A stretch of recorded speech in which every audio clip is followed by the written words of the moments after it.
I'm here today to introduce what I believe could be an entirely new form of exercise here at Idea City. But first, before I start, I just want to charge Idea City with discrimination.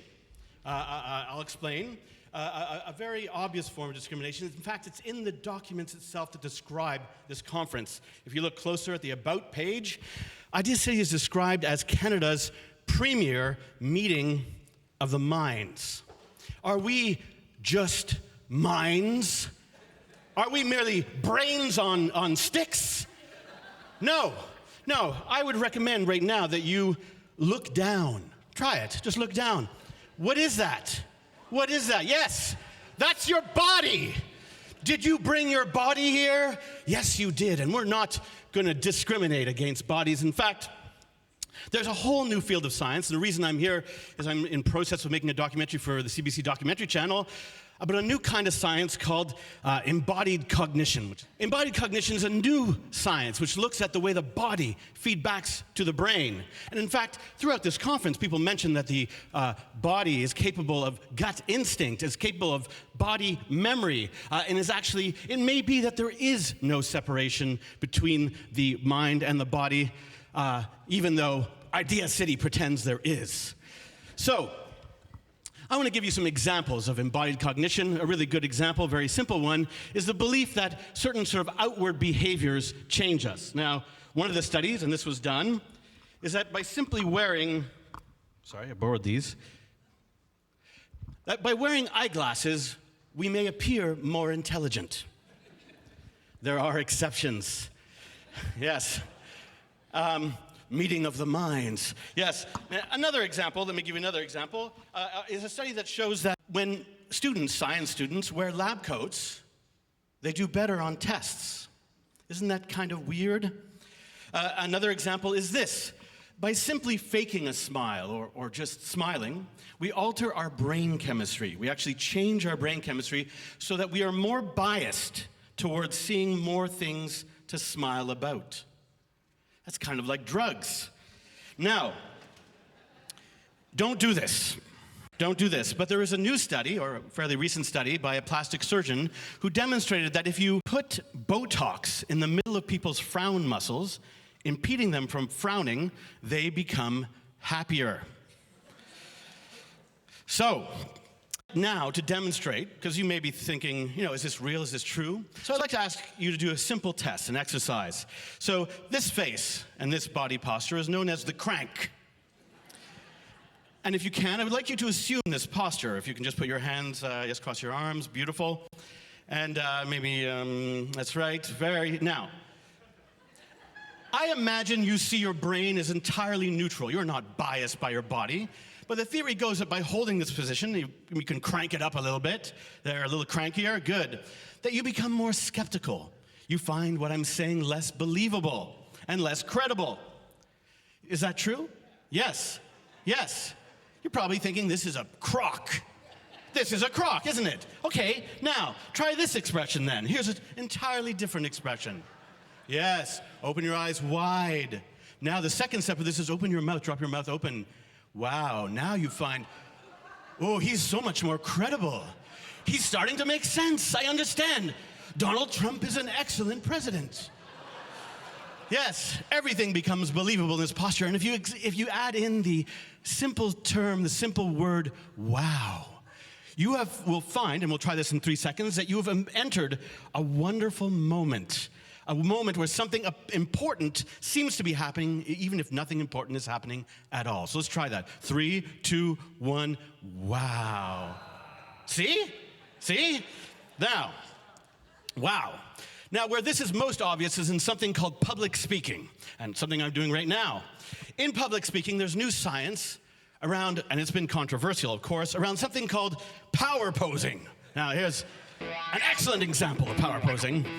Now, when we power pose, so for example, in a situation like this where there's a certain amount of public pressure, that the audience sort of perceives there's something appropriate about a guy whose shoulders are out, whose head is up, who is speaking towards the back of the room, towards that guy right there with that guy in the white t-shirt. How are you doing? By power posing, we find that when people power pose in public speaking situations, that we pay more attention, strangely enough. And the opposite, though, happens when we engage in loser posing. And I suggest you try this right now. Try some loser posing. I'll explain the technique. Simply drop your shoulders. Excellent. Some of you have experience. So drop your shoulders. Put your feet closer together, because one of the rules is you must take up less space. Drop your mouth. Excellent loser posing now. Look, everybody, what a bunch of losers. Now, if you're watching at the webcast at home, here's a loser pose that you can try. Now, these two fields of science have two breakthrough areas. One of them is power posing. Power posing first proposed by Amy Cuddy, who has possibly made what is the most successful or most watched academic speech of all time at TED. And the second field of science, which is the hacking of love. A psychologist in California claims that he has hacked love itself, that he can make complete strangers fall in love. Now, there's one weird thing, and here's the twist. A study, or a researcher, in New Jersey named Sarah Vanderschaaf looked at both these fields of science and discovered something kind of strange. That all these exercises were exactly similar to things that happen in Theater 101.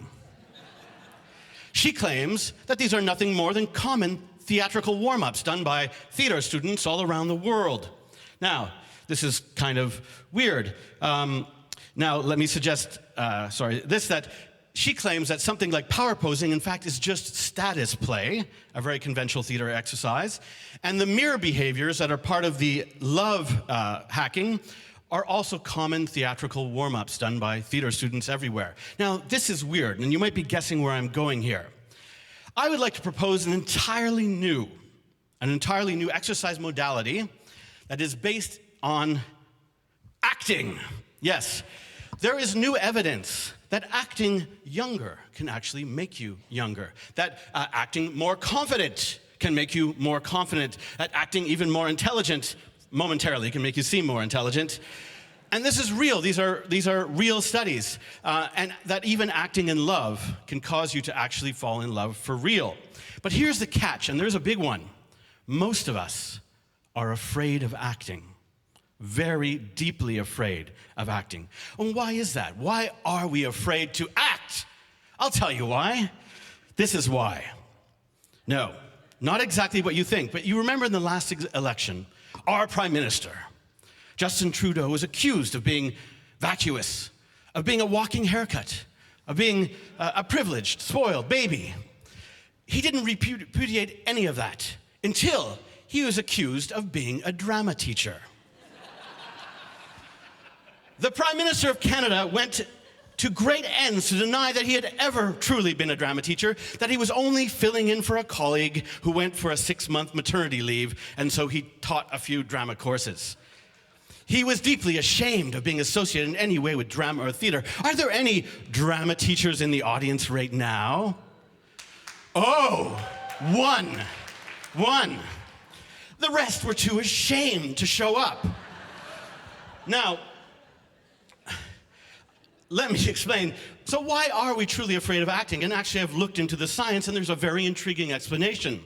The reason we're afraid of acting is that when children grow up until the age of 6, apparently they do not have minds. They do not have minds. That's why you don't see any children here at Idea City.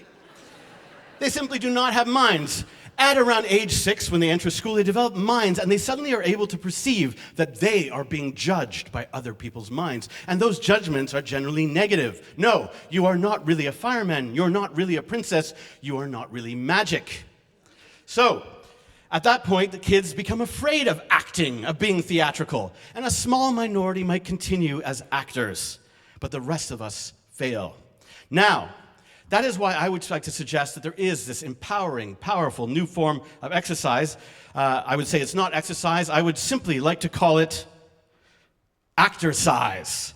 And I'm going to take you through the exercises very, very quickly. So, actorcise. Now, I'm rushing because I'm running out of time. So exercise is very, very easy. The first exercise is the Wonder Woman pose. And I'll ask you, if you don't mind, if we could just stand up and assume this empowering Wonder Woman pose. That's right, so hands on hips. According to research, by doing this, you're already altering your testosterone levels in distinct ways, which is ironic. Now, while in this pose, here, this gesture, and there's a formal study at the University of Michigan where they studied this particular gesture. Now, I'm going to have to see if I can do it with you. So, by doing this gesture, apparently, like this, yes, that this changes your brain chemistry to feel that whatever is in front of you is much more positive. Thank you, yes, yay, hey, you're beautiful, thank you. Now, there's another gesture that was heavily studied, and I'm sure you're familiar with this gesture, that was heavily studied for the exact same reason, and that is this gesture here.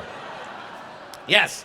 Now, this research at the University of Michigan suggests by making this gesture, we will change what is in front of us to become more negative in terms of our viewpoint.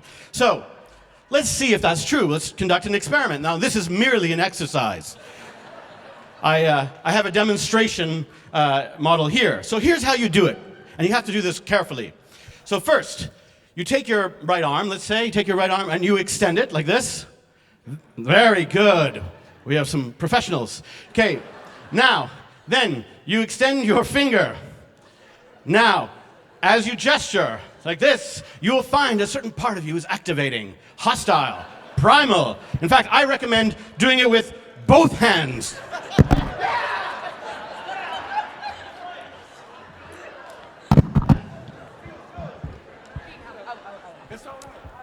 All right.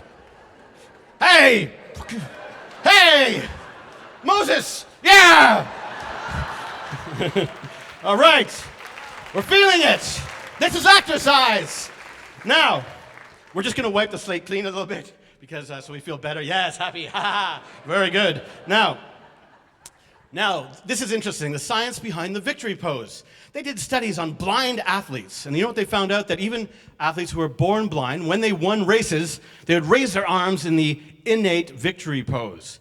And you're going to see when we do this, you're going to sense, you're going to feel victory. Now, here we go. On the count of 3, yes, already people are starting. 1, 2, 3. Yes! Victory! Yes, do you feel it? Keep it up, beautiful, victory, yes! That's how you do it. Right, beautiful. Now, I think I probably don't have time to do the love part. I can do the love part? Okay. Now we're gonna fall in love. So, let me show you how we do this. So this is Robert Epstein, famous psychologist. He developed a theory that you can hack love and that you can make total strangers, perhaps like us, fall in love very quickly. He does this with things like eye gazing, and this is myself and Robert Epstein. And I must say that we are in love. Now, this exercise is called the I love you game. And let me explain how it works. It's based on the idea that the actual expression, I love you, is very taboo, that we're afraid to say it. So, we're all gonna say it. So I'll show you the first part of the exercise. The only rule in this exercise is that you must say it differently each time. So each time we're gonna say I love you a bunch of times, and you say it differently each time. That's the only rule. So I'll demonstrate with all of you. I say I love you, then the audience says I love you as an audience mind. So, and then we'll keep going. So I would start by saying, I love you. Thank you. Beautiful. You gotta keep going. I love you. I love you. I love you. I love you. I love you. See? See, it's beautiful. Now here's the catch. Now you're going to turn to somebody next to you. Yes. I suggest you do it at random. If you don't have a partner, then say it towards me, because I'll keep it going. So now, on the count of 3, 2, 1, here we go. I love you. I love you. I love you. I love you. I love you. I love you. I love you. I love you. I love you. Yes, I really do. I love you. Love you. All right. You guys are beautiful. Beautiful. Okay, so this is the whole exercise routine in a row. This is exercise. This is how we start. So we start with our open look. Yes, everything is wonderful. We're into this. We're going to try it. So then we're going to put our hands on our hips. Wonder Woman pose, raising our testosterone levels, feeling more bold. Now, next one is that we smile. And the best way to smile is actually to laugh like this. Now you're laughing. Good. Now, fingers, yes, we're positive. Yes, I love what's happening. Now, next, victory pose. Yes. Wait, but wait. We're being judged. Look, there's cameras watching everything we do. Adults judging us for acting like children. So, our final gesture is a rejection. Will be a powerful rejection of that feeling of judgment. You got it, sir. Do you want to demonstrate? Because here we go. I'll show it to you if you want to see it. Yes, this is it. Yeah, take this. Judge this. Yes, I love you. Judge this. Thank you. Thank you. Thank you.